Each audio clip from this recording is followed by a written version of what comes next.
Modern horror films rely heavily upon the talent and imagination of special effects artists who take the spectacular and unbelievable and make it very real.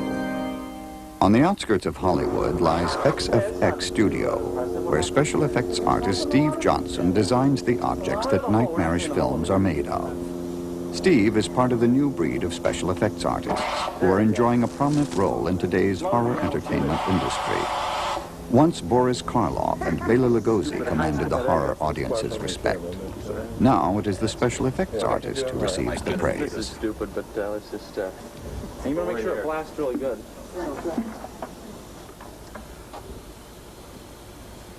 Right now the business is so crowded.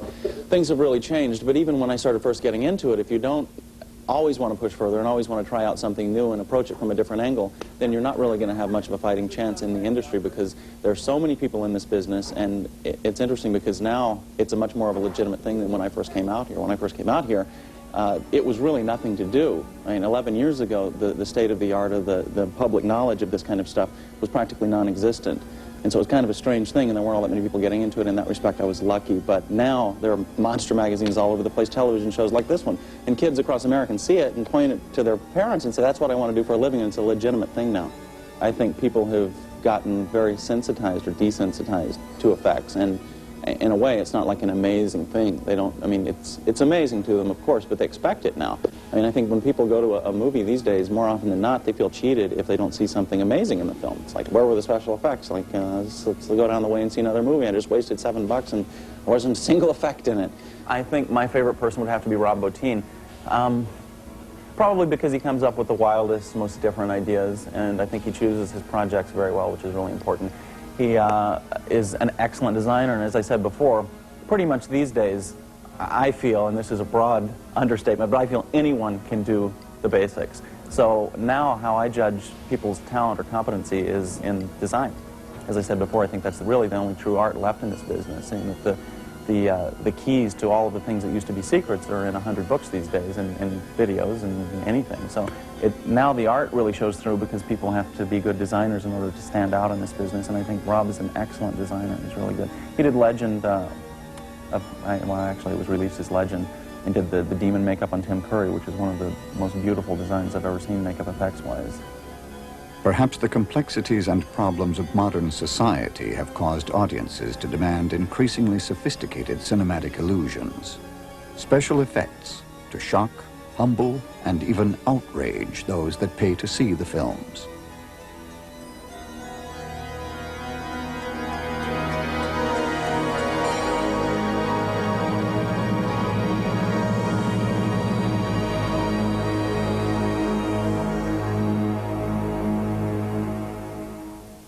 Ready to go. Bill, if I've told you once, I've told you 1,000 times, get to work on time. What? You came out of frame. Let's do that again. Real quick. Okay, it's okay. Oh, I'm hitting him in his hair.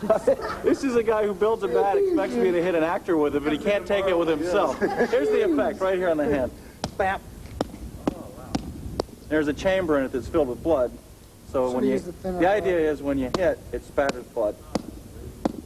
And it's supposedly soft. Enthusiasm is actually very, very important. The market is probably pretty much flooded right now. I mean, as I said before, this is a legitimate thing, and kids love it. I mean, it's a real cool thing now, and so there's a lot of kids coming out here from all over wanting to do this, and there's a lot of work, obviously. So it's working, it's coming together. Okay, what we have here is a mechanical understructure for a close-up head for a Cool Whip commercial that my studio built at the end of 1988. It's for a Cool Whip commercial. It's a talking cow. They wanted the face to articulate the words very, very well. A little bit better than Mr. Ed, so we built a mechanical cow for them. We did two cows. We did a full body that could be seen with real cows, and then we did this one as an insert piece. The reason for that was we needed to get so much articulation into the face that it would have been very difficult for us to articulate the full body as well as we did this one. We had much more access.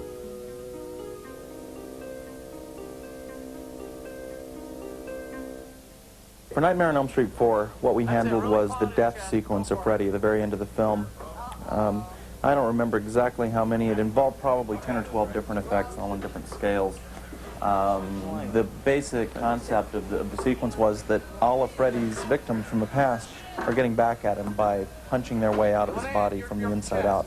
So we approached it in a more surrealistic sense than a bloody sense. We wanted to give the impression more that these things, there were arms, legs, torsos, heads growing out of them rather than breaking out of them. We didn't really want to spill a lot of blood in this.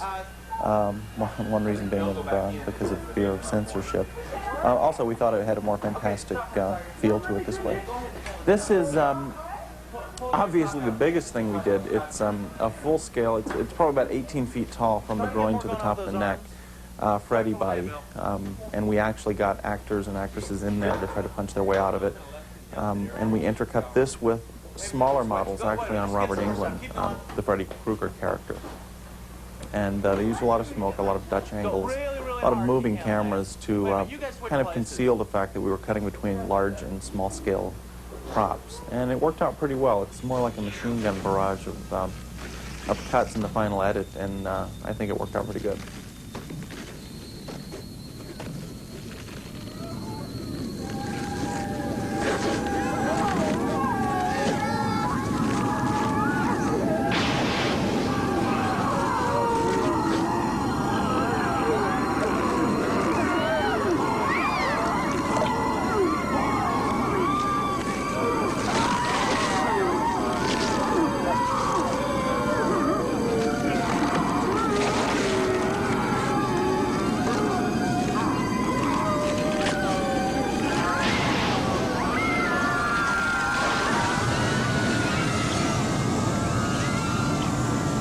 This is an effect that we designed actually for one of the very last shots where a face grows out of Robert Englund's face, Freddy's face.